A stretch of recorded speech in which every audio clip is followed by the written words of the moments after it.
दोस्तों cycle shop पर जाकर ये साइकिल खरीदिए। इसके अलावा आप एक और काम कीजिए कि इन साइकिल में इस्तेमाल किए गए सारे पार्ट्स अलग अलग खरीदिए और फिर उसे असेंबल करके एक साइकिल बनवाइए और फिर दोनों के बीच में आप देखिए कि प्राइस का कितना डिफरेंस होता है। मेरे ख्याल से जो आप अलग अलग पार्ट्स खरीद कर फिर उसे असेंबल करवाएंगे, वो साइकिल की प्राइस आपको इतनी ज़्यादा महंगी पड़ेगी जिसमें आप 2 या 3 इस तरह की रेडीमेड साइकिल खरीद सकते हैं। बराबर, ये फॉर्मूला आप याद रखिए, इसी के ऊपर ये वीडियो डिपेंड करती है। अब दोस्तों मैंने आपको 2-3 दिन पहले एक खबर बताई थी, एक्चुअली कुछ रिपोर्ट्स आई थी जिसके तहत हम लोग फ्रांसीसी एयरफोर्स के रिटायर हो गए मिराज 2000 फाइटर्स खरीद रहे हैं 24 की संख्या में सेकेंड हैंड। अब दोस्तों इसको लेकर पहले जो शुरुआती रिपोर्ट्स आई थी उसमें यह बताया गया था कि 8 फाइटर जेट फ्लाईवे कंडीशन में आएंगे भारत और उन्हें इंडक्ट किया जाएगा इंडियन एयरफोर्स में।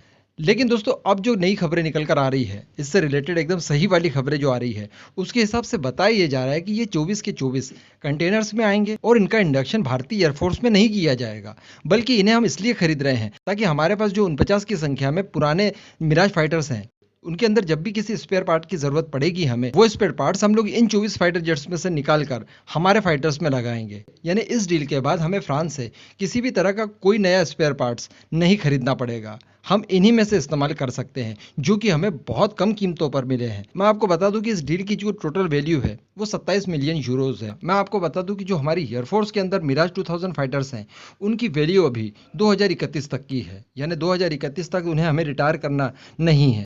उसके बाद जब हमारे देसी फाइटर्स का बड़ी मात्रा में प्रोडक्शन शुरू हो जाएगा, हमें मिलने शुरू हो जाएंगे, उसके बाद कहीं जाकर हम लोग इन मिराज फाइटर्स को रिटायर करेंगे, तो तब तक के लिए हमारे पास फुल प्रूफ जुगाड़ हो चुका है।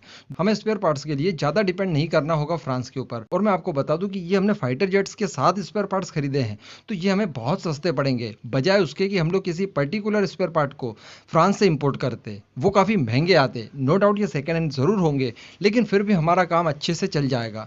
ये बहुत लंबी चौड़ी जुगाड़ है और इस तरह की जुगाड़ पहले भी कई देश कर चुके हैं। पाकिस्तान और चाइना भी इस तरह की जुगाड़ पहले कर चुके हैं, तो कुल मिलाकर ये काफ़ी मास्टर स्ट्रोक माना जाएगा। इसमें आपको किसी भी तरह की कोई झिझक महसूस नहीं होनी चाहिए मेरे हिसाब से।